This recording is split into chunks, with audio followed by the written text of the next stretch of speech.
The bullet hit Kong Min in the shoulder, and he didn't make a sound. That was the part that stayed with Tana. Not the gunfire. Not the blood spreading dark and fast through his white shirt.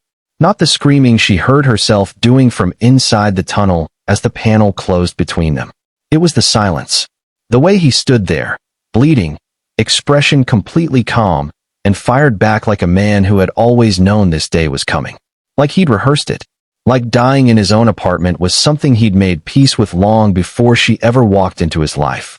She ran through the darkness of that tunnel with his blood on her hands from where she'd touched his shoulder, and the only thought in her head wasn't survive or run or call Ms. Park. It was, I never told him I believed him. She'd had every chance.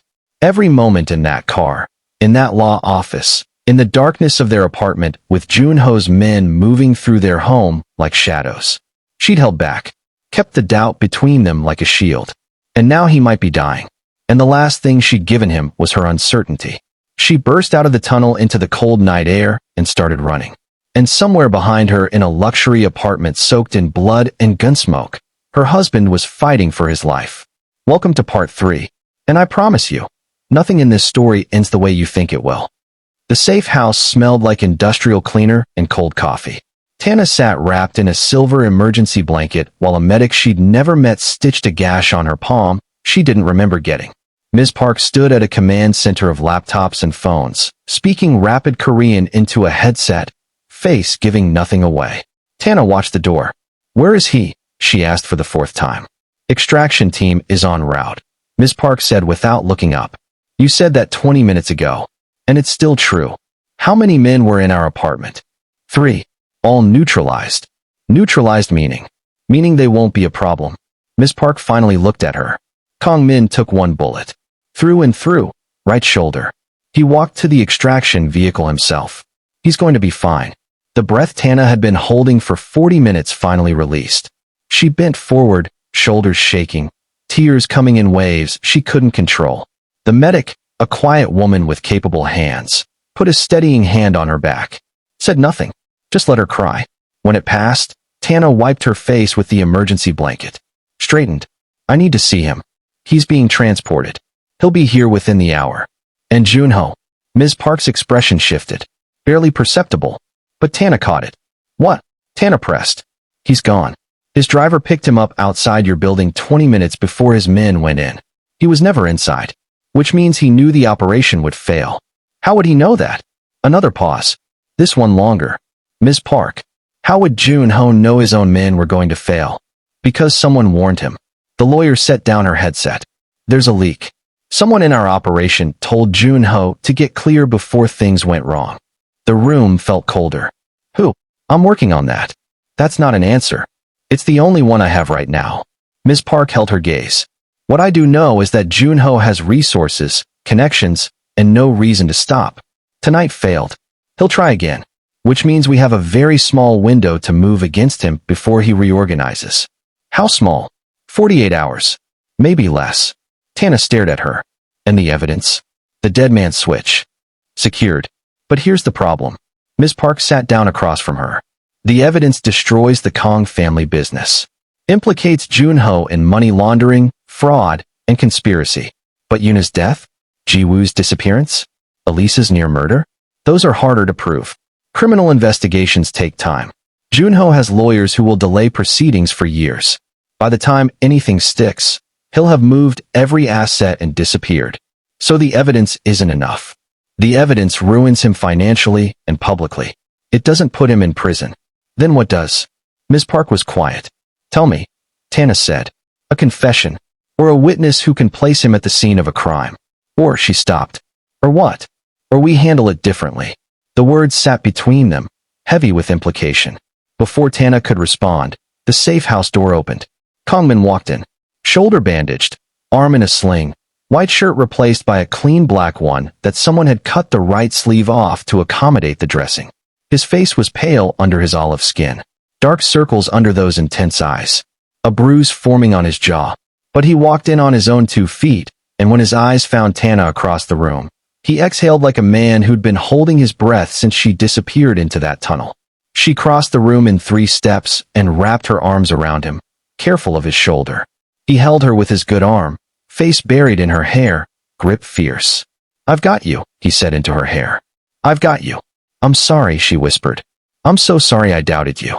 I'm sorry I didn't say." "Don't." He pulled back to look at her face, cupped her jaw with his good hand. "None of that matters right now. You're alive. I'm alive. Everything else we fix." "Kong Min. I mean it." His dark eyes were intense. "We fight first. Then we talk." "Okay." She nodded. "Okay." If you're already emotional, hit that subscribe button right now because this is the part where everything changes. Everything. They spent the first hour debriefing. Tana told them everything about her meeting with Elise. Every document. Every claim. The confession about Yuna's pregnancy. The tip from Kong Min's father. When she finished, the room was silent. Kong Min sat very still. "She told you my father warned her?" "Yes." "And you believe her?"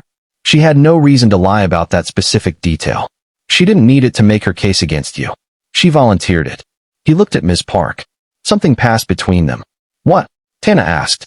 "My father has been acting strange for months," Kong Min said slowly. "Calling me more. Asking questions about my life here. My marriage." He paused. "I thought it was just age. Nostalgia. But if he warned Elise, if he's been carrying that guilt for 7 years, he might help us," Ms. Park said. "Or he might warn Junho that we're planning to move against him," Kong Min countered. "Your father despises what the family business has become," Ms. Park said carefully. "He built it from nothing. A legitimate property empire. It was Junho who turned it into something else. Your father has looked the other way for years because of family loyalty. But loyalty has limits." "You've been talking to my father," Kong Min said quietly. "Not a question." Ms. Park didn't flinch. "For 8 months. He reached out to me. He wanted to know if you were safe. If you'd built something real here." She paused. "He's the one who funded this safe house. Your security team. All of it. He's been protecting you from a distance for years." The silence was absolute. Kong Min stood. Walked to the window.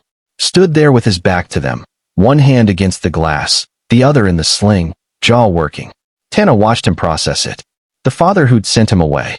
Who'd looked the other way while Junho killed. Who'd never once reached out directly. But who'd kept him alive in secret. "He should have told me," Kong Min said finally. Voice rough. "Yes," Ms. Park agreed. "He should have. He let me believe I was alone in this for 7 years. Yes. And Yuna, if he was capable of protecting Elise, why couldn't he protect Yuna?" The question broke in his voice at the end. Just barely. Just enough. Ms. Park was quiet for a long moment. Because he didn't know about Yuna until it was too late.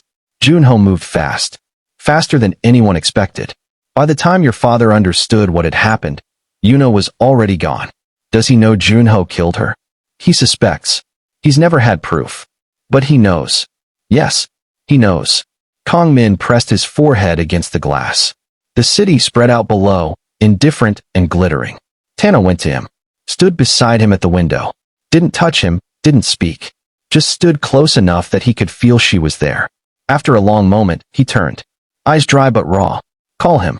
Tell him we need to meet." Ms. Park nodded. "I'll arrange it. And tell him to come alone. No drivers. No bodyguards. No one who reports to Junho." His jaw tightened. "Tell him his youngest son needs to look him in the eye and decide if he's worth forgiving." They slept in the safe house that night. A small room, a narrow bed.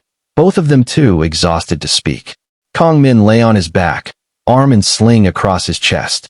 Tana lay beside him, head on his good shoulder, listening to his heartbeat. "The ring," she said into the darkness. "Tell me about the engraving." He was quiet for a moment. "You know what it says. I want to hear you say it." Another pause. "It says first. Because she was my first wife. My first real loss.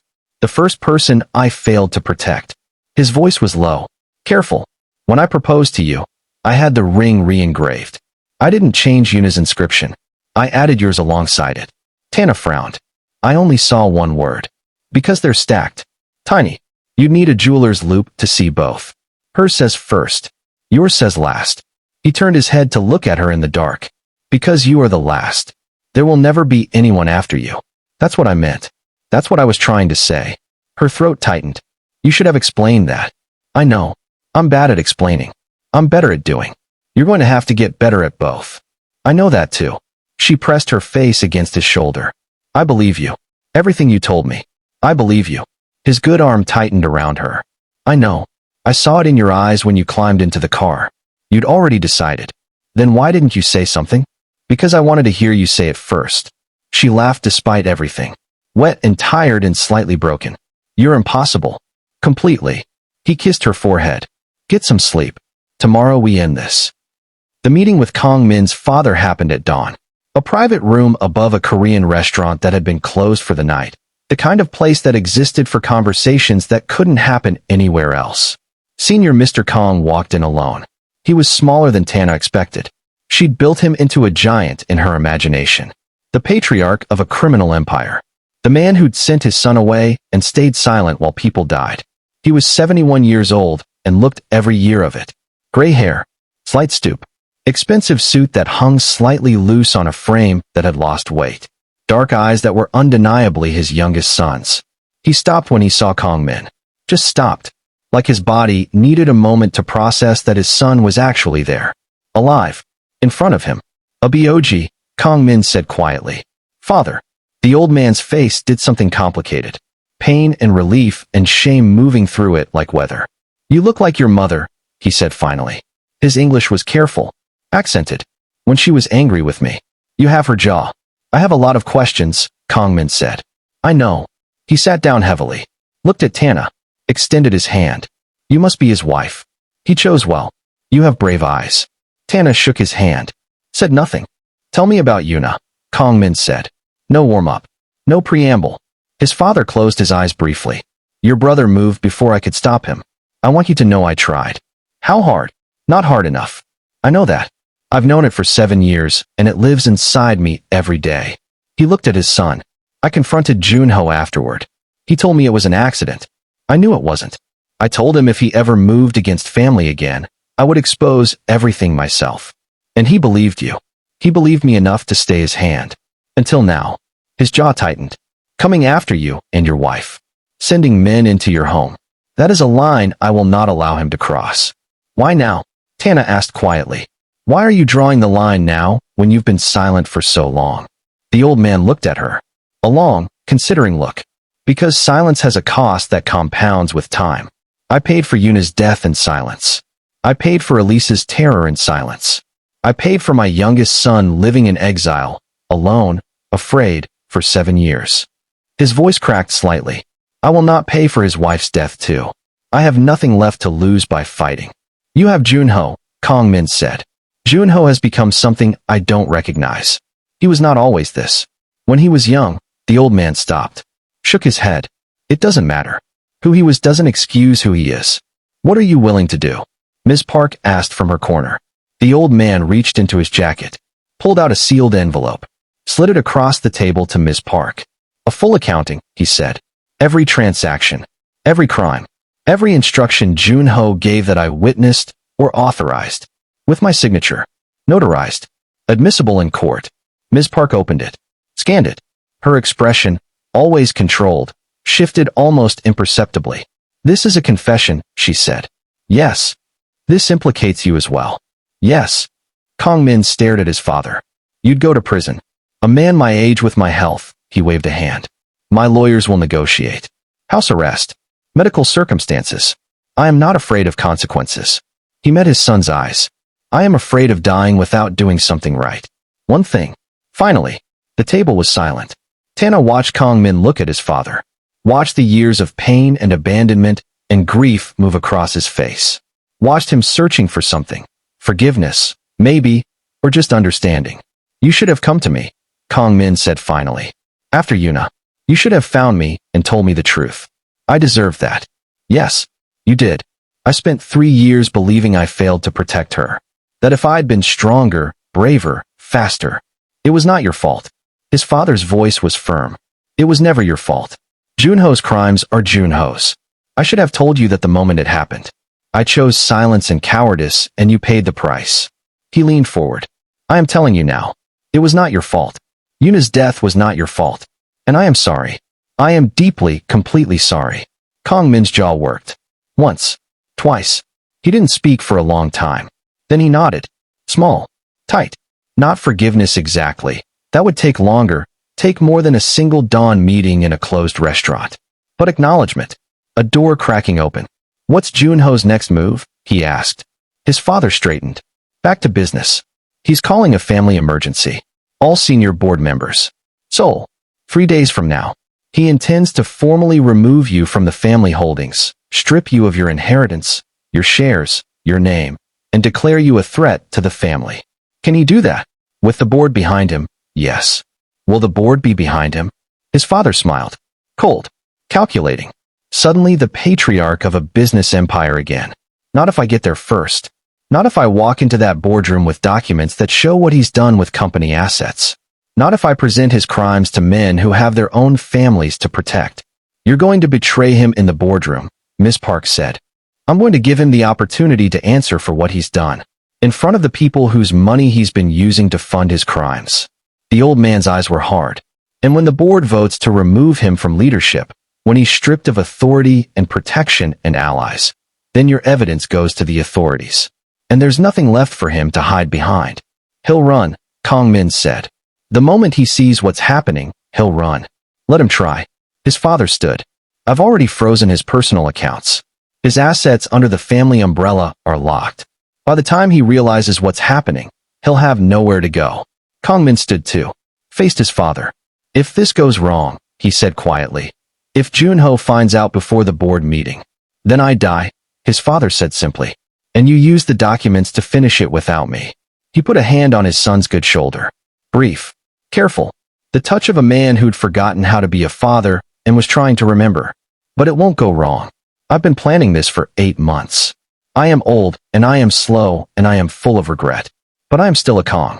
And Kangs do not lose." He left. Tana and Kong Min stood in the empty restaurant as dawn light came through the windows.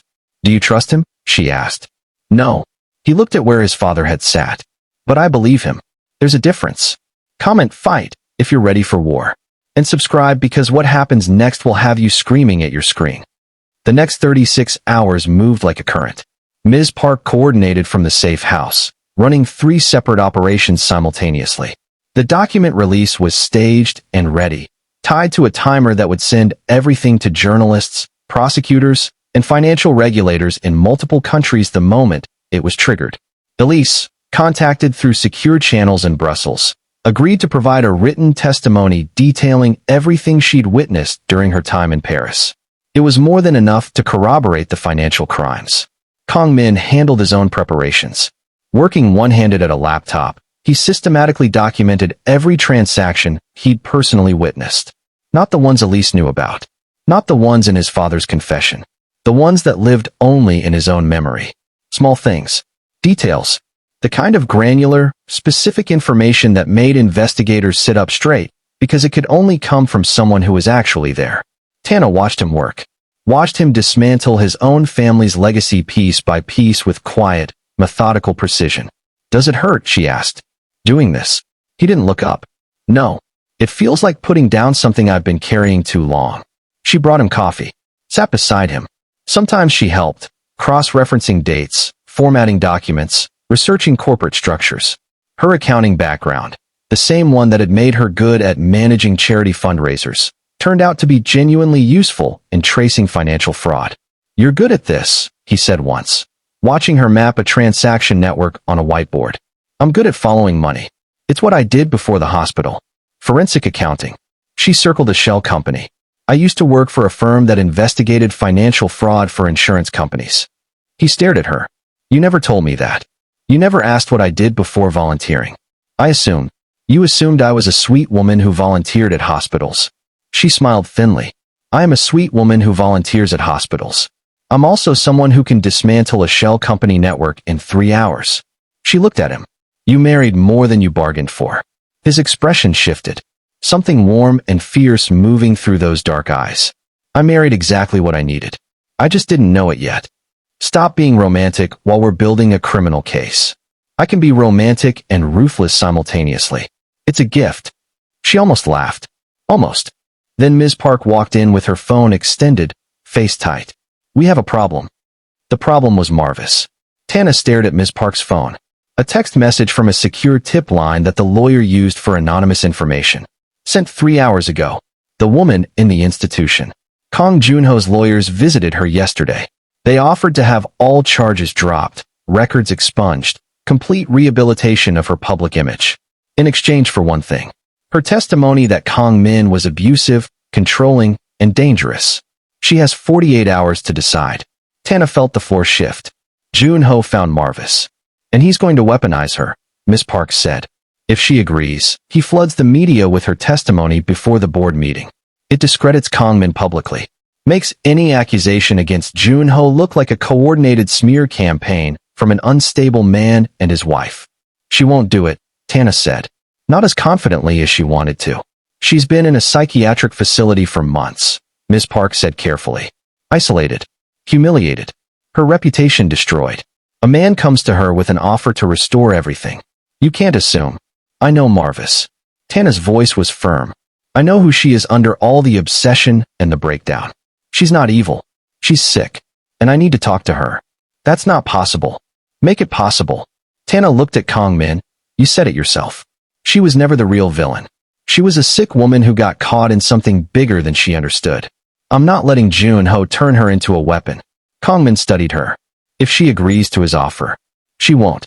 Not if I talk to her first. And if you're wrong, then we deal with it. She held his gaze. But I'm not giving up on her without trying. She was my best friend for 8 years. Whatever happened between us, she deserves someone fighting for her. Nobody else is going to. A long pause. I'll arrange it, Ms. Park said finally. 2 hours. Facility visiting room. You go in alone. The psychiatric facility was quiet in the way expensive places are quiet. Soft lighting. Expensive art. Staff who moved with careful efficiency. The kind of place where wealthy families sent people who needed to disappear from public view without the indignity of a state institution. Marvis sat across the table in the visiting room wearing a plain gray sweatsuit, hair pulled back in a simple ponytail. No makeup. No tight dress. No dramatic entrance. She looked smaller. Softer. More like the girl Tana had met freshman year, lost and sharp-edged, and pretending she wasn't either. She looked up when Tana walked in. Something crossed her face. Shame, maybe. Or relief. Or both. You came, Marvis said. I came. Tana sat down. Are you okay? Are they treating you well? It's fine. Marvis stopped. Laughed without humor. It's a very nice prison. It's not a prison. It feels like one. She looked at her hands. I know what I did. I know how it looked. I know. Her voice broke. I know I was sick. I am sick. The doctors here, they've explained things to me. About my diagnosis. About why I believed things that weren't real. Marvis. I really believed it, Tana. She looked up. Eyes wet. I know that's not an excuse. But I need you to know it wasn't calculated. I wasn't sitting somewhere plotting to destroy your marriage. I genuinely believed everything I told you. I genuinely believed he and I had something. I don't know when reality slipped. I don't know how long I was living inside a story I'd made up. But it was real to me. Tana was quiet. I know. That doesn't make it okay. No, it doesn't. Tana leaned forward. But it makes it understandable. And it makes you someone who deserves help instead of punishment. Marvis wiped her eyes. They came to see me. Kang Min's brother and his lawyers. I know. They offered me everything. Clean record. Money. Public apology published in major outlets. Everything I lost. She paused. All I had to do was lie about your husband. I know. Tana, they were so convincing. They had talking points. They had scripts.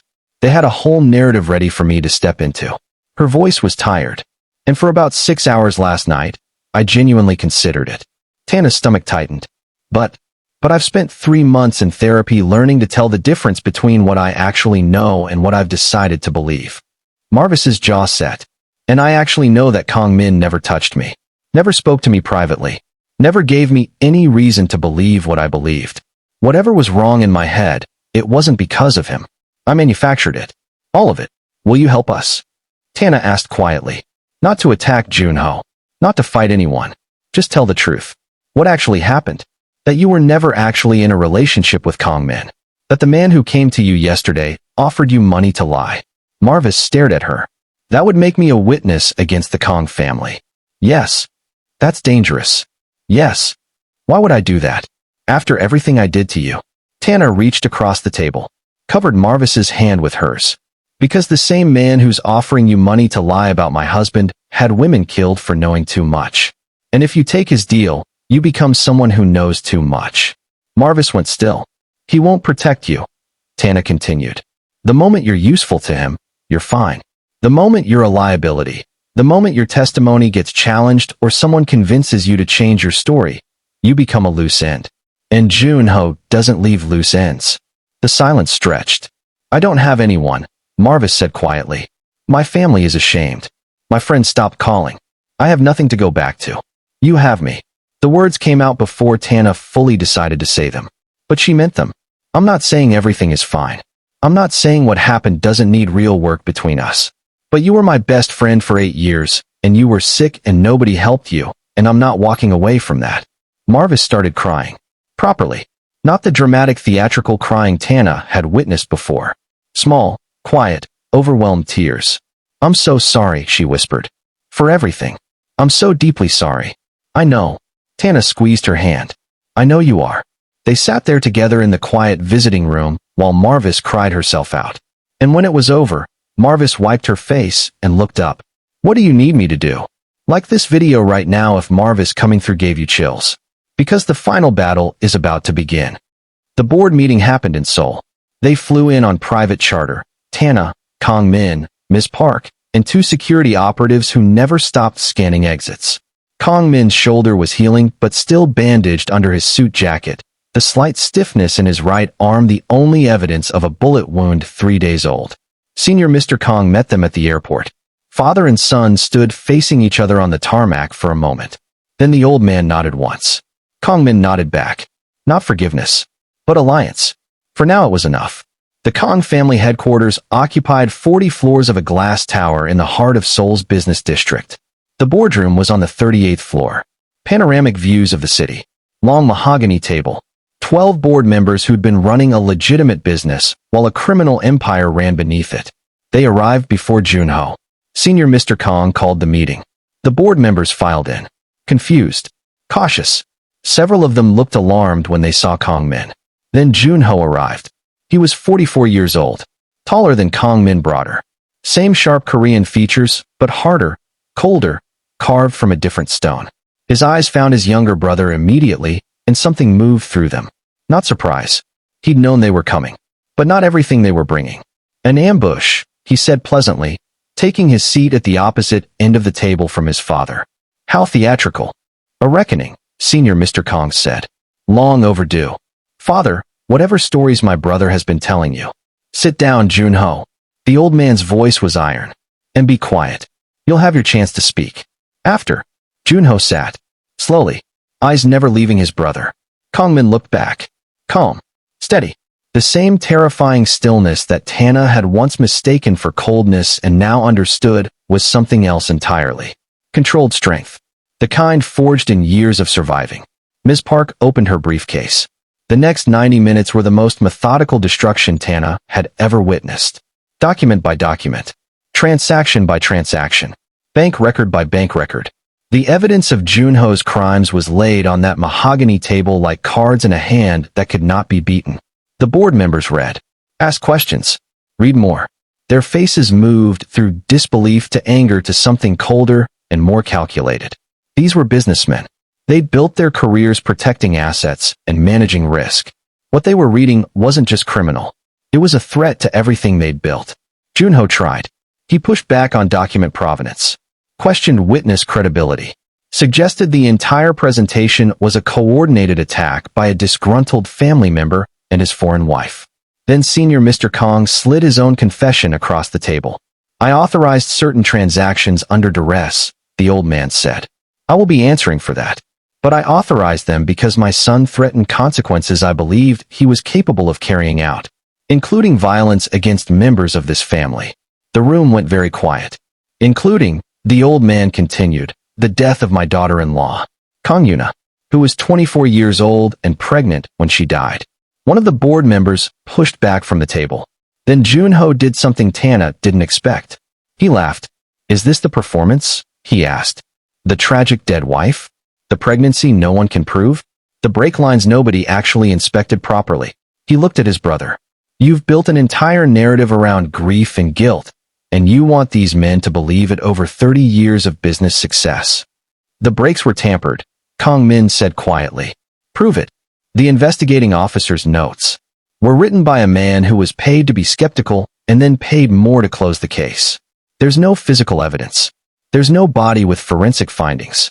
There's nothing except a grieving husband's conviction and a dead woman who can't speak for herself. Junho spread his hands. I'm sorry about Yuna. I'm genuinely sorry. But accidents happen. And grief can make men see conspiracies where there are none. It was smooth. Professional. The words of a man who'd been preparing this defense for 7 years. But something wasn't right. Kong Min was still calm. Too calm. Miss Park was looking at her phone. One more item, Miss Park said, sliding a tablet to the center of the table. This arrived this morning from Brussels. Submitted as formal testimony to French authorities and Interpol. She tapped play. On the screen, Elise. Sitting in what looked like a law office. Composed. Detailed. Speaking for 27 minutes about everything she'd witnessed in Paris, every crime she'd documented, every threat she'd received, and specifically, the night she'd overheard Junho on a call discussing the problem in Seoul and what needed to happen to close it permanently. A call made 2 weeks before Yuna's brakes failed. The boardroom was absolutely silent when it ended. Junho's face had changed. The smoothness was gone. Something harder and colder underneath, stripped of its veneer. You have no idea, he said quietly, what you've just done. Ended you.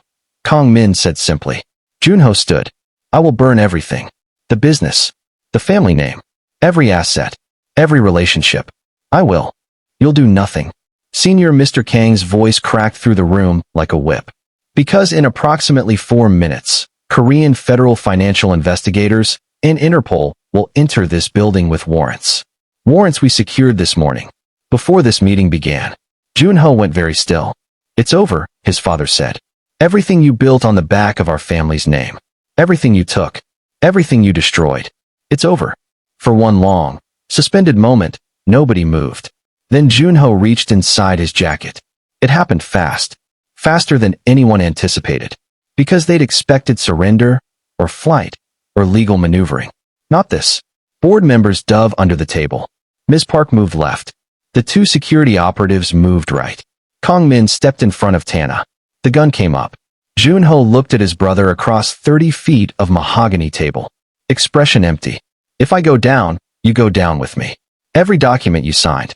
Every transaction you authorized. I'll give them everything. I know. Kong Min's voice was completely steady. I've already given myself everything. My own confession is part of the package Ms. Park submitted this morning. I cooperated fully. There's nothing you can add. Something flickered in Junho's eyes. I'll start with her, he said. The gun moved toward Tana. And Senior Mr. Kong moved. Not fast. Not young. A 71-year-old man with a slight stoop and too large suit moving with sudden, absolute purpose. He stepped between the gun and his daughter-in-law.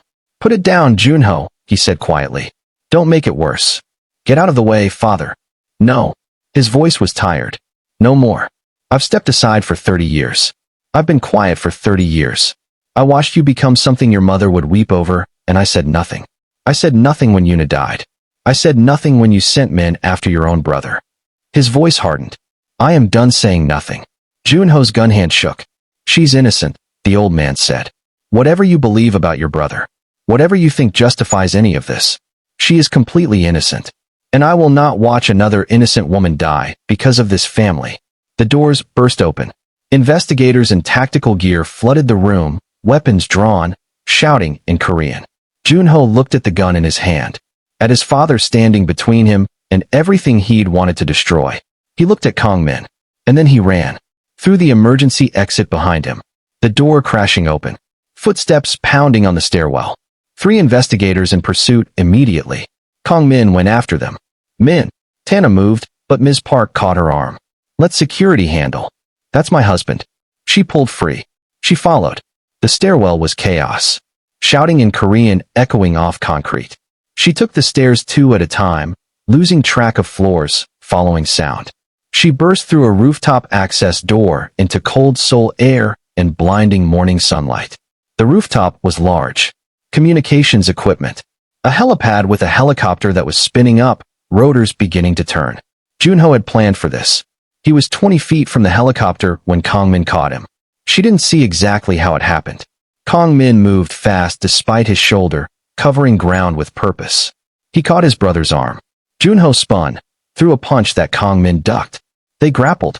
Two brothers who looked nothing alike and everything alike, locked together at the edge of a rooftop helipad. The investigators were 15 seconds behind. Junho got his hand free. The gun came up again. Point blank. You should have stayed away, Junho said, breathing hard.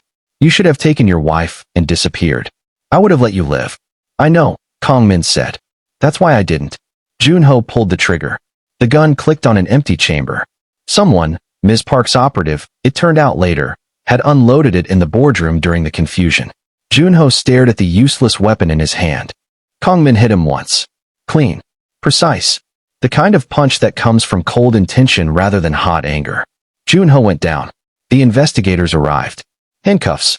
Orders barked in Korean.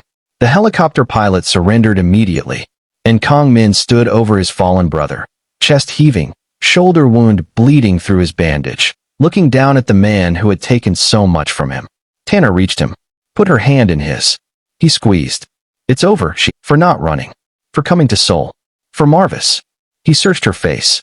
For choosing to stay when every rational thing you saw should have made you leave. Love isn't rational, she said. No, it's not. His thumb traced her cheekbone. I'm going to spend a very long time making sure you never regret it. You already started. The moment you stepped in front of a gun for me. That wasn't noble. That was pure selfishness. I couldn't let anything happen to you. Same thing. He almost smiled. Same thing. Outside the floor-to-ceiling windows, Seoul spread in every direction. Millions of lives moving through their ordinary mornings unaware of everything that had just shifted in a glass tower above them. Tana leaned into her husband, felt his arm come around her. They stood there looking at the city. The war was over. But Marvis was in the ICU and the business would take years to untangle, and Junho's lawyers were already working, and Senior Mr. Kong would face his own consequences, and somewhere in Belgium, Elise was still in hiding, still jumping at shadows even now. And Yuna was still gone. Would always be gone. That was the price of winning. Not death. Not defeat. Just the permanent, aching knowledge of everything that couldn't be undone. 2 weeks later, Tana stood at a quiet ceremony in Seoul's northern hills. A memorial garden. White flowers. Yuna's name carved in stone alongside a date of birth and a date that came too soon. Kong Min stood beside her. His father stood behind them. They didn't speak. There weren't words for this. After a long while, Kong Min crouched down and placed white chrysanthemums, Yuna's favorite, his father had told them, against the memorial stone. He stayed there for a moment, eyes closed. Then he stood, took Tana's hand. They walked out of the memorial garden together into pale winter sunlight. Her phone buzzed. A text from the hospital. Marvis had been moved out of ICU. She was sitting up, asking for Tana. She showed Kong Min. He read it. Nodded. Go, he said. Come with me. He hesitated. She doesn't need. She needs to see that we're okay. That what she did helped. That it mattered. Tana held out her hand. Come with me. He looked at her hand. Then at her face. Took it. They walked together toward whatever came next. Not the clean, triumphant ending of a story where everyone gets exactly what they deserve. Just two people, carrying everything they'd been through, choosing each other anyway. Which is maybe the only kind of ending that's really true. The screen faded to black slowly. One final message appeared. Some things can be won. Some things can only be survived. The wisdom is knowing the difference. In memory of Lee Yuna, 1995 to 2019. And for every woman who never got her justice. Epilogue text over black screen.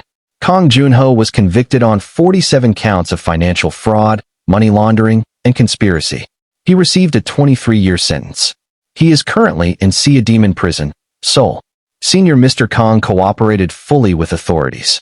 He received house arrest and was required to liquidate personal assets to fund victim restitution. He attends Yuna's memorial every year. Elise emerged from hiding following Junho's conviction. She returned to France and gave full testimony to authorities. She is currently writing a book. Marvis spent 8 more months in recovery. She is currently outpatient, working with a therapist specializing in delusional disorders. She and Tana speak every Sunday. Kong Min restructured the family business. It is now entirely legitimate, audited annually, and employs a full-time ethics board. He still volunteers at the hospital every Tuesday. Tana never stopped volunteering. She and Kong Min established the Lee Yuna Foundation, providing legal and mental health resources to women in dangerous situations. Their first child was born the following spring. They named her Yuna. Subscribe for future series. And comment one word that describes how this story made you feel. Just one word. We read every single one.